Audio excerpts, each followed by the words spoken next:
Assalamualaikum warahmatullahi wabarakatuh.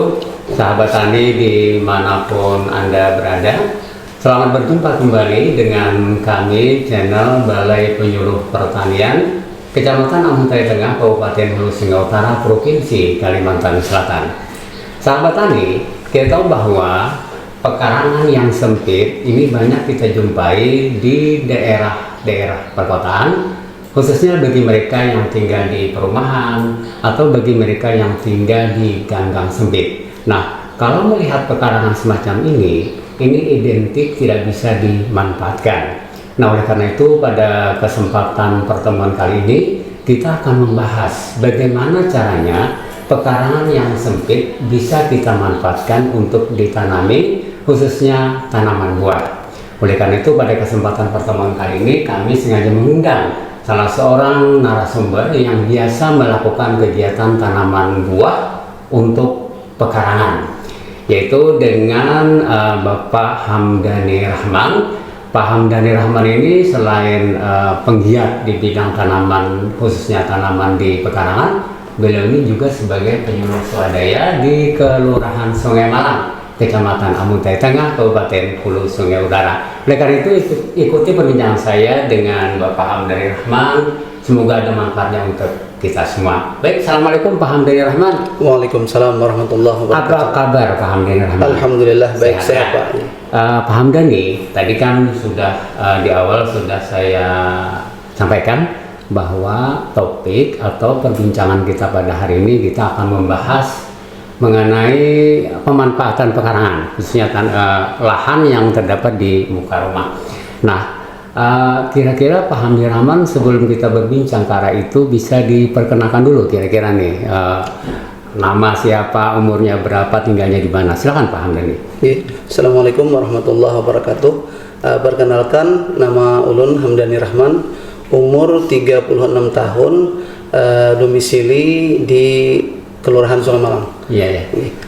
Kegiatan saat ini ulun pegiat tanaman pekarangan. Hobi iya. Pak, dari hobi dijadikan usaha. Iya. Itu Pak. Terima kasih. Tapi penggiat tanaman, khususnya tanaman buah ya Pak Hamdani ya. Tanaman buah dan sayur Pak. Sayur juga ada. Jadi Pak Hamdani, ini sebelum melakukan kegiatan ya, boleh dikatakan Pak Hamdani ini apakah ini termasuk hobi atau gimana gitu, bisa diceritakan? Oh ya, ini berawal dari hobi dulu Pak. Hobi ya? Hobi dulu, hobi asik menanam, coba-coba, Yeah. akhirnya ketagihan. Yeah. Habis itu karena semakin berlalu waktu, jadinya dimanfaatkan untuk pendapat penghasilan. Jadi ini kegiatan Pak Hamdani ini ya, selain hobi ini juga mendatangkan keuntungan, mendatangkan hasil ya Pak Hamdani ya. Selama ini usaha tanaman buah ya, tanaman buah. Kira-kira buah-buah apa saja yang biasa Pak Hamdani lakukan ini untuk kegiatan ini? Kalau tanaman buah, ulun biasanya di pekarangan tabu lampot Pak. Tabu lampot itu tanam buah dalam pot. Jadi karena kita di pekarangan, jadi tidak mungkin seperti di lahan besar ditanam di tanah. Jadi kita pakai pot, ditanam di pot. Untuk saat ini yang ditanam di rumah ada jambu kristal, jambu air, jeruk-jerukan, dan anggur Pak. Itu untuk tanaman buah. Kalau untuk tanaman sayur ada kangkung, sawi, selada, pakcoy, dan cabai. Iya. Gitu. Tadi kan ada kangkung ya Pak Hamdani ya. Ini gimana nih tekniknya? Kan kangkung ini biasanya semestinya ini kan ditanam di lahan yang bukan pekarangan maksudnya. Tapi ini bisa ditanam di pekarangan, ini seperti apa nih kangkung ini? Kalau kangkung ulun lebih ke sistem hidroponik Pak. Oh ya. Jadi memanfaatkan bekas orang jual anggur itu ada gabusnya itu Pak. Itu dimodifikasi buat tanaman hidroponik. Jadi untuk kangkung di situ lumayan banyak dapatnya kalau di situ. Jadi kan tadi kan kangkung ya, sebelum kita ke buah nih kan ceritanya agak menarik ini kangkung. Biasanya kangkung ini biasanya ditanam di lahan terbuka ya, bukan di pekarangan maksudnya. Ini kan berarti di dalam suatu tempat, tadi kan bekas kardus ya, kardus buah bekas stripom. Oh ya. Apakah dibentuk sebagai kotak-kotak atau gimana? Itu stripom buah anggur itu sudah bentuknya segi empat. Paling kita alasi plastik supaya airnya tidak tumpah, karena kan hidroponik menggunakan air, Pak. Ya, jadi kan kalau ini kan tanam kangkung ya, tapi medianya cuma air ya, soalnya hidroponik ya. Ini gimana hasilnya ini? Kalau hasilnya untuk kangkung, kita sementara untuk dikonsumsi sendiri dulu dan dibagikan ke tetangga itu. Kalau untuk dijual belum. Yang biasanya dijual itu nanti cabai itu yang dijual. Kalau cabai itu kan tanamnya di polybag, Pak. Nah ini tadi kan itu kan masalah kangkung ya, tadi sayur kan. Jadi selain buah ada juga sayur. Nah ini kan tadi kan topik kita ini kan kita membicarakan yang utama itu adalah buah ini ya, buah. Nah kira-kira Pak Hamdani selama Pak Hamdani melakukan kegiatan pertanaman khususnya tanaman buah untuk pekarangan ini, kira-kira jenis buah apa saja yang biasa Pak Hamdani lakukan ini? Kalau buah jambu kristal itu sudah dari tahun 2016, Pak. 2016 nanam jambu kristal itu di dalam planter bag, gitu kan, bahasanya kayak polybag, cuman bahannya dari plastik seperti terpal itu, Pak. Itu kan untuk planter bag itu tahan sampai 10 tahun. Jadi ditanam di situ jambu kristalnya. Awal dulu beli cangkokan di Malang, awalnya beli 5 cangkokan, dibudidayakan. Akhirnya biasanya kalau tabulam pot ini hasilnya lebih cepat berbuah dibanding kita nanam di tanah. Cuman untuk hasil buahnya lebih sedikit karena dia terbatas medianya, Pak. Jadi kan setelah nanam 5 pohon itu sekitar 5 bulan itu sudah berbuah. Berbuah pertama, habis berbuah pertama itu kita cangkok. Jadi 5 pohon itu kita cangkok, satu pohon tuh minimal biasanya dapat 4 sampai 6 cangkokan. Banyak ya. Kita anggap 5 aja dapatnya kan, 5 kali 5 itu kan 25 cangkokan. Nah itu nanti habis turun cangkok ulun tanam lagi, kan. Jadi sampai 20-an tabulam pot. Nah, jadi kan itu ada yang dijual buahnya, ada juga dijual cangkokannya, dan ada juga yang dijual sudah berbuah, Pak. Buahnya yang dijual. Buahnya dijual. Maksudnya dijual dalam bentuk buahnya saja atau misalnya dalam bentuk pohon-pohonnya? Keduanya, Pak. Keduanya. Jadi kalau ada yang minat buahnya, kita jual buahnya, ditimbang, dipetik. Ya, itu lebih kadang-kadang yang membeli ini sukanya metik langsung di pohon, Pak. Kalau beli di pasar banyak sebenarnya jambu kristal. Cuman kan yang pertama kurang fresh, kurang segar kan. Kalau di mutik di pohon itu kan langsung mungkin sensasinya beda, Pak. Jadi banyak biasanya yang malah yang beli itu dari ibu-ibu, bapak-bapak perkantoran, Pak. Kita kan promosinya lewat sosial media, di Facebook kan, disosialisasikan. Jadi yang datang itu biasanya ibu-ibu, bapak-bapak yang mau metik langsung di pohon sambil foto-foto, Pak.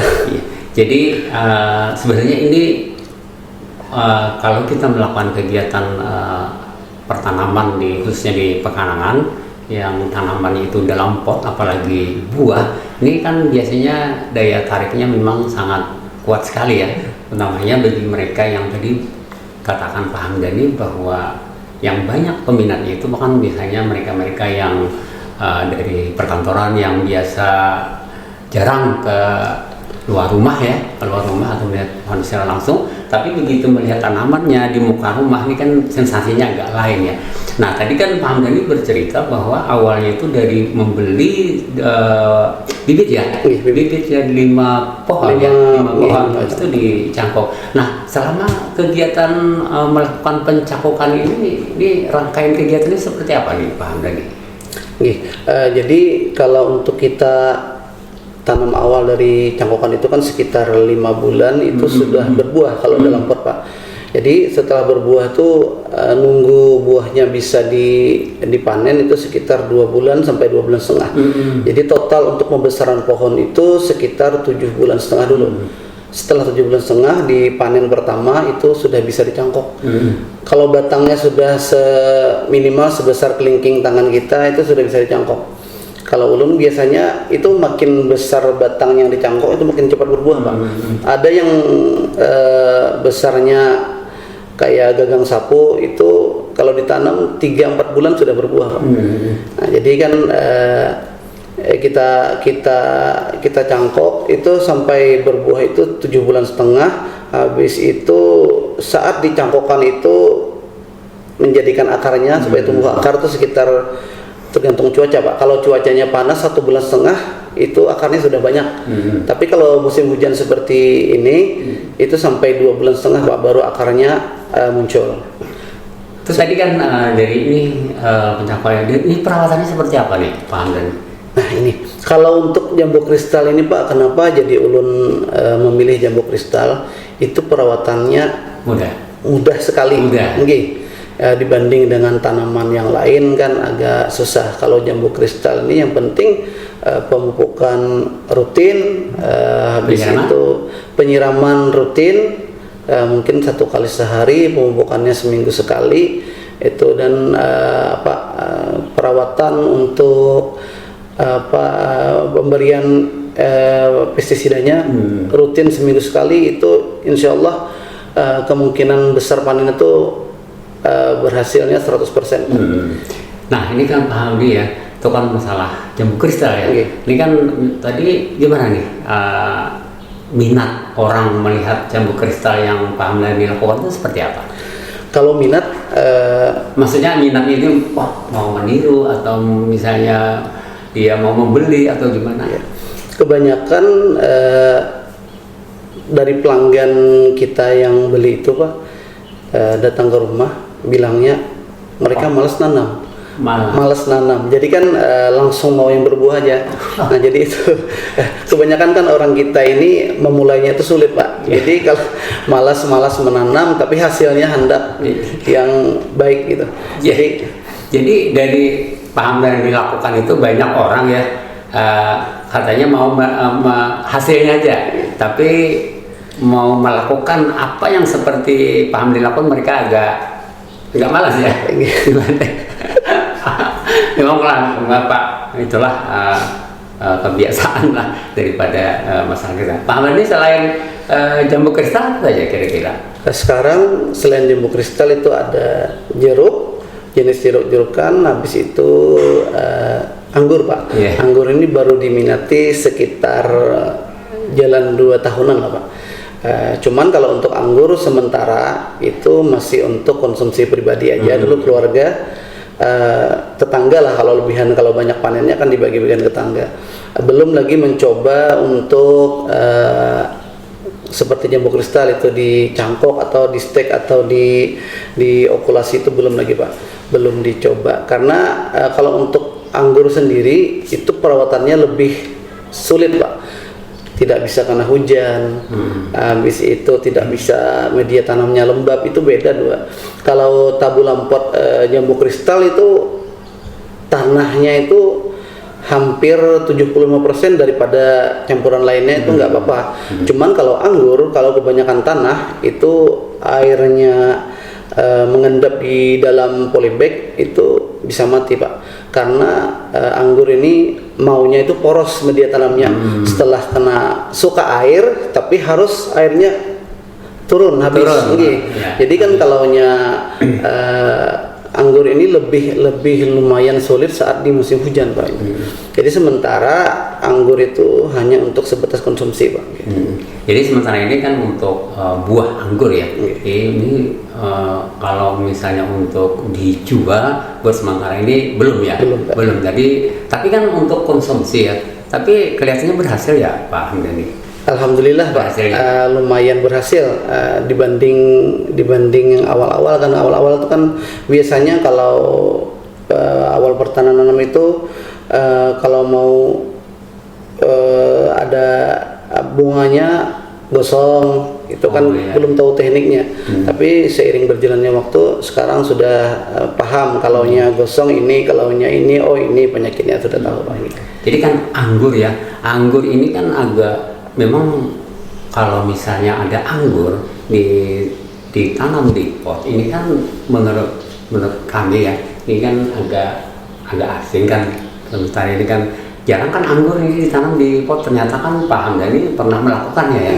Ini gimana nih Pak Hamdani caranya nih supaya dari awal tadi kan memang Pak Hamdani ada menceritakan harus pilih-pilih, tapi awalnya itu bagaimana nih pelakuannya ini dari awal nih? Kalau anggur untuk perlakuannya sedikit lebih ribet Pak dibanding yang tadi jambu kristal tadi. Kalau untuk media tanam itu kan harus poros.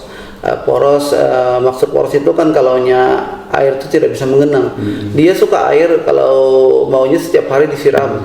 Cuman harus air itu turun, jangan mengendap. Soalnya kalaunya airnya mengendap itu akarnya busuk akar. Soalnya akarnya itu kan akar serabut Pak. Nah, kalau jambu kristal tadi kan akarnya lebih besar kan. Ini medianya dari apa Pak? Ya, kalau macam-macam Pak, dari kawan-kawan pecinta anggur tuh macam-macam medianya. Cuman kalau ulun pribadi kurang mau ribet, jadi pakai sekam bakar, pakai tanah kompos, pakai kohe, cukup 3 itu Pak. Itu aja. Cuman kan diperbanyak sekam bakarnya 2:1 dibanding tanahnya. Nah selain itu kan media itu. Nah ini di dalam perawatan pasti ada pemupukannya Pak Hamdi. Apalagi ini kan tanaman dalam pot. Ini kira-kira pupuk yang pasnya untuk anggur yang di dalam pot ini seperti apa? Pupuk apa?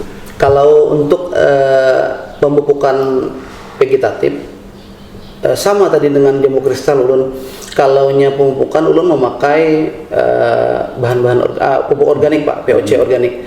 Itu dibuat sendiri, dipakai sendiri dan dikonsumsi sendiri Pak. Jadi pupuk organik cair itu lebih ke sisa-sisa dapur di rumah difermentasi kan. Setelah jadi itu pupuknya bisa dipakai untuk perawatan di vegetatif.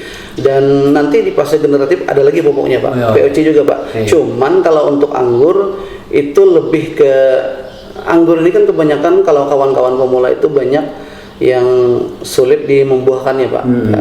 Jadi kita tetap kalau untuk anggur ada pupuk kimianya Pak, pupuk kimia yang sampai saat ini belum bisa ditinggalkan untuk pembuahan perangsang buahnya Pak. Tapi kan untuk anggur ya, anggur ini tadi kan pupuknya memang organik ya, tapi tidak bisa lepas dari kimia. Ini berapa persen kimianya ini? Kalau dihitung persentasinya mungkin 50-50 lah Pak. Karena kan dari kita pengangguran ini untuk pemupukan tuh ada istilahnya pupuk pembuahan Pak. Pupuk pembuahan itu kan biasanya kalau untuk pupuk kimia itu dilakukan 4 minggu berturut-turut. 4 minggu berturut-turut habis dipupuk. Yang keempat itu stres air Pak. Stres air dulu sampai daunnya kering. Habis stres air, pemupukan yang keempat tadi masuk, stres air beberapa hari. Itu minggu berikutnya kita pangkas pembuahan. Pangkas pembuahan itu dipotong, disisakan beberapa tunas. Lalu sebelum dipangkas itu disiram jenuh dulu. Siram biasa jenuh aja sampai sepuas-puasnya disiram dia. Setelah stres air tadi itu dipotong pemangkasan, insya Allah habis itu minggu berikutnya muncul bunga Pak. Oh ya, itu betul. Nah Pak Hamdani kan itu selain pupuk ya.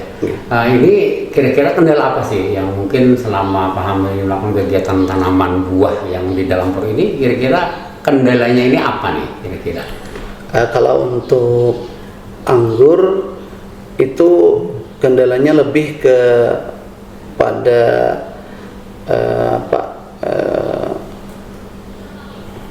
di media tanamnya Pak. Kalau media tanamnya itu terkena hujan, itu bisa buah pun sudah buah bisa gagal Pak. Kalau untuk anggur tadi, habis itu perawatannya dari hama itu juga lumayan.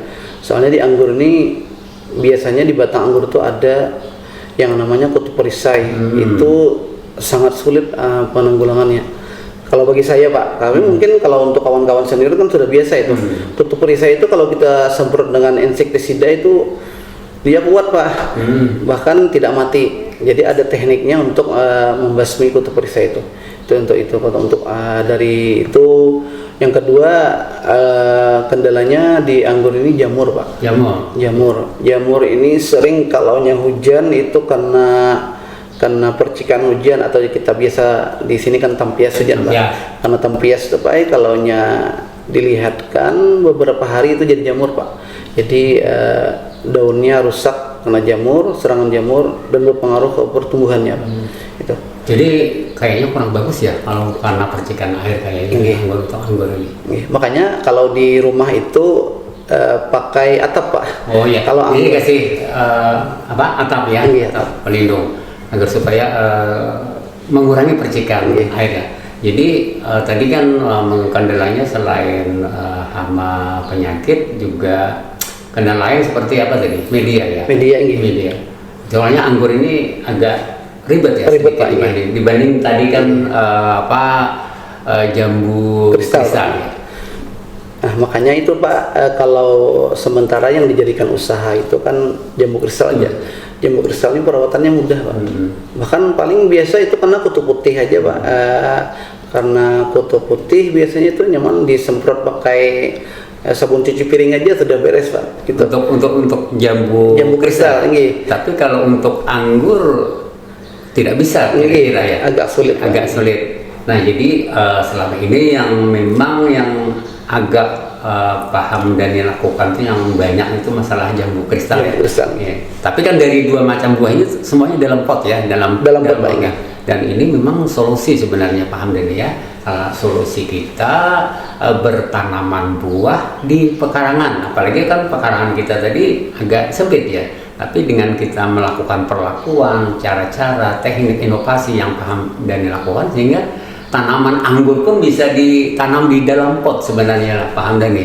Nah ini sebenarnya menurut Pak Hamdani dari apa yang Pak Hamdani lakukan ini kan gini, Pak Hamdani kan selain penggiat di bidang tanaman buah di dalam pot, kan Pak Hamdani juga sebagai penyuluh swadaya nih. Selama ini Pak Hamdani memberikan informasi apa yang Pak Hamdani lakukan ke petani itu sekarang ini seperti apa nih?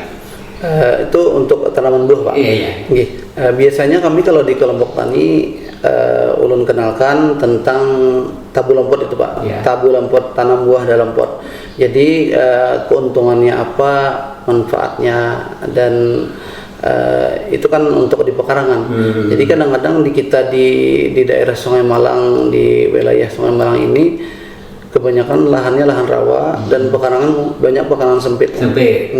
Jadi kan kita sosialisasikan kepada kawan-kawan, mungkin ada yang berminat kita ajari. Dan dari beberapa kelompok tani itu ada yang muda-muda itu mau katanya mau coba. Biasanya kalau mau coba 1-2 itu suruh ambil aja bibitnya ke rumah Pak. Dikasih aja sebagai contoh. Nah ini memang Pak Hamdani sangat tertarik ini ya apa yang Pak Hamdani lakukan. Artinya selain ini kegiatan, boleh katakan saya usaha sampingan ya, tapi jadi bisnis ini sebenarnya dari asal hanya hobi ya melakukan kegiatan dari bisnis. Nah ini memang patut ditiru sebenarnya. Nah gini Pak Hamdani, ini kalau melihat apa yang Pak Hamdani lakukan, ini kedepannya ini seperti apa nih Pak Hamdani, inginnya ini seperti apa? Kalau ulun sampai mungkin nanti jambu kristalnya kan tetap dibudidayakan Pak. Jadi kan itu jadi penghasilan tambahan yang mungkin lumayan lah Pak. Sekarang kan kalau untuk bibit cangkok jambu kristal itu dijual di antara kisaran harga 40 sampai 60 ribu Pak. Satunya ini lumayan. Kalaunya yang berbuah itu biasanya ulun berjual di antara harga 400 sampai 500 Pak. Cuman buahnya itu tergantung buah Pak. Kalau buahnya lebih dari 10-15 buah itu lumayan 400 bisa dijual. Tapi kalau buahnya kurang banyak itu menyesuaikan dengan harganya. Nah jadi kan sampai saat ini masih diusahakan. Kemarin kan ada mungkin minggu atau 2 minggu yang lalu itu dari teman, itu kenalnya dari sosial media juga Pak, dari Facebook, mungkin entah berteman dari lama atau apa, inbox mau beli bibit jambu kristal katanya. Kira ngambilnya cuma 1-2, ternyata datang ke sini pas pulang kampung bawa mobil, bawa bibit sekitar 20. Pas di rumah ada sisa 27 Pak, diambil semuanya Pak. Itu katanya mau ditanam di samping rumah, di samping rumahnya lumayan luas katanya, mau ditanam di pot juga Pak gitu. Kemarin beberapa bulan yang lalu ada juga kawan dari Tamiang Layang, itu ngambil 20 bibit, 20 bibit ditanam di tanah kosong, itu tidak di pekarangan Pak, cuman ditanam di tanah beliau, ada yang kosong ditanam. Bahkan sekarang malah banyakan dia tanamannya daripada saya. dari kita yang asal memperkasa ya. Berarti untuk jambu kristal ini banyak peminatnya Pak Hamdani ya? Ya. Dari mana saja biasanya yang beli sama Pak Hamdani? Kalau bibit, kawan-kawan biasanya ada kemarin yang nanam di Barabai itu ngambil beberapa bulan yang lalu tuh 40 bibit Pak. Banyak ya? Ada yang dari Tamiang itu kan sekitar kemarin 20, yang di Buhut kah kemarin ngambil juga ada sekitar 27. Ada yang banyak ambilnya, ada yang sedikit, tapi sedikit banyak kan beda harganya Pak. Kalau banyak kan kita beri diskon biasanya. Juga ada dari ibu-ibu, biasanya kan banyak ibu-ibu dari ibu-ibu perumahan biasanya yang suka tanaman tuh yang sudah langsung berbuah. Itu biasa banyak yang laku juga Pak, sekitar mungkin dalam beberapa bulan tuh ada yang ambil ada langganan udah jadi teman itu, kalaunya berbuah diambilnya, bahkan sampai ke perawatannya pun Pak, ulun merawatkan diambil di depan rumahnya sebagai hiasan, bahkan buahnya pun bisa diberikannya ke tetangga juga Pak, cuman mungkin kepuasannya merawat itu Pak. Jadi habis dibeli nanti ditelepon, tolong Bang pupuk, dikasih pupuk, ulun yang merawatkan semuanya. Jadi Pak Hamdani kan dari kegiatan tadi, dari ciri-ciri Pak Hamdani itu memang ini prospeknya sangat bagus kayaknya ya, kalau untuk kita usahakan. Umpamanya ini kan masalahnya tanaman dalam pot ya, dan ini sangat salah satu solusi sebenarnya bagi khususnya kita yang apalagi tinggal di daerah rawa misalnya, yang boleh dikatakan tidak ada lahan. Jadi dengan adanya yang Pak Hamdani lakukan ini mudah-mudahan menjadi motivasi ya bagi mereka yang tidak memiliki lahan lah, yang untuk bertanam. Nah, oleh karena itu ini sangat menjadi contoh lah yang baik untuk kegiatan usaha pertanaman buah di dalam pot, khususnya bagi mereka yang tinggal di lahan-lahan rawa. Nah, kira-kira mungkin pertemuan kita cukupkan sampai di sini ya Pak Hamdani. Moga pertemuan kita ini ada manfaatnya ya. Baik, sahabat Tani, itu tadi perbincangan saya dengan salah seorang narasumber ya, namanya tadi adalah Pak Hamdani Rahman, penggiat di bidang tanaman buah di dalam pot. Mudah-mudahan menjadi inspirasi bagi kita semua untuk kegiatan sampingan lah di pekarangan kita yang mempunyai pekarangan atau yang tidak mempunyai lahan untuk kegiatan pertanaman. Baik, terima kasih atas perhatian Anda. Sampai jumpa.